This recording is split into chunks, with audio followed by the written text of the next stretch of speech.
चले के चाहिए ऐसे कहली ऐसे हो कि सुनिए सैया पोरिले पैया लाला भाई हमरा ना चाही कोनो रुपैया आर ना चाही है करना हरबा बोलो मजी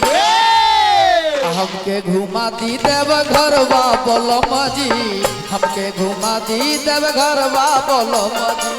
हमके घुमा दी देव घरवा बोलो मजी घुमा दी देव घरवा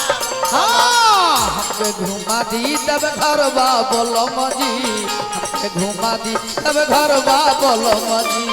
हमके घुमा दी देव घरवा बोलो मजी हमके घुमा दी देव घरवा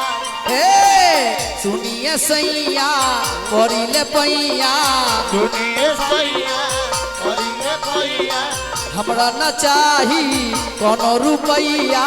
हमरा न चाही कोनो रुपैया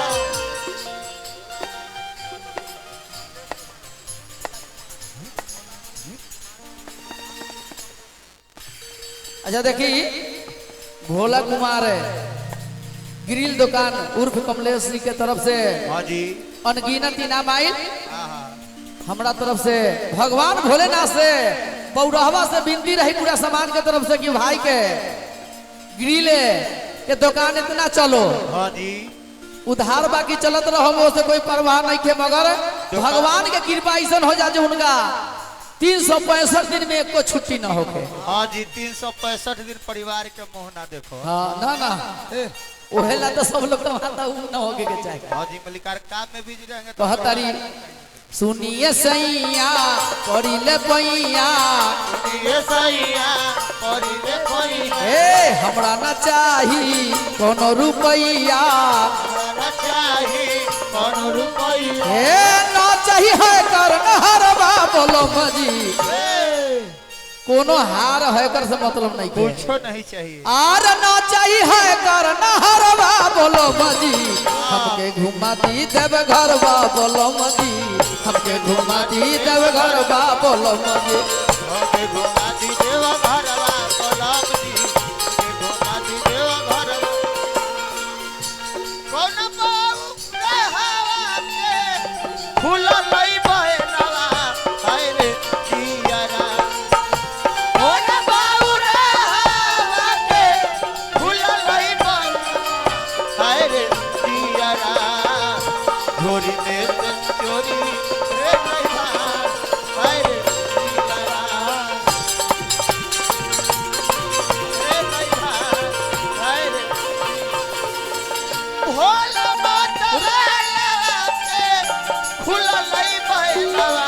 हाय रे जियारा भोला बात वाला के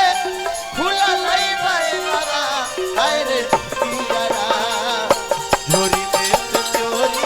रे मैया बाजी बा झोरी में से चोरी रे मैया हाय रे वादी देवा भगवान वादी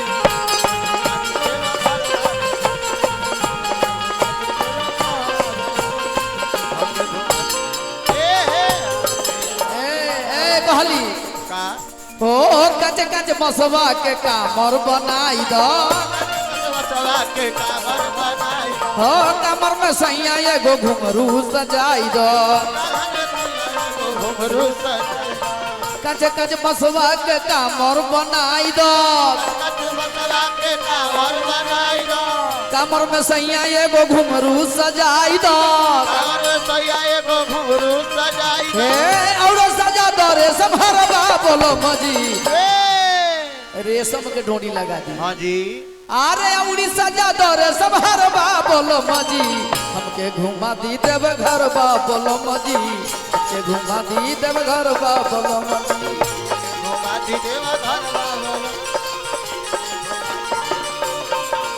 ए हमके घुमा दी देव घरबा बोलो मजी हमके घुमा दी देव घरबा बोलो मजी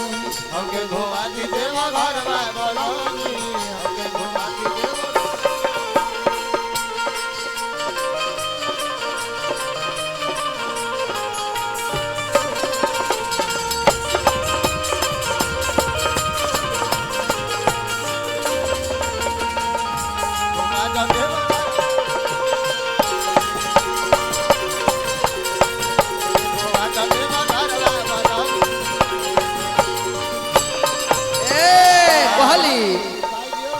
टिंकू भाई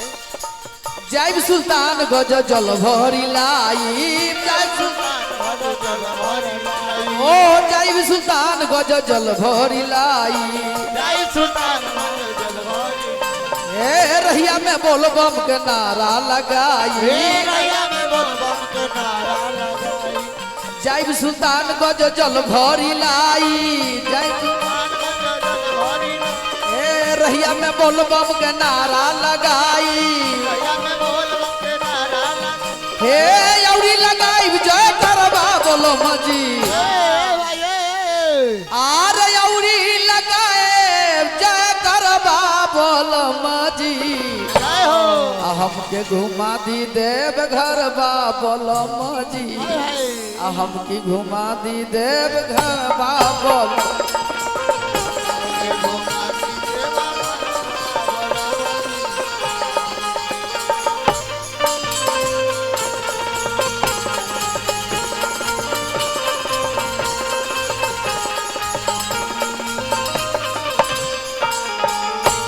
प्रेम से बोल दी शंकर भगवान की।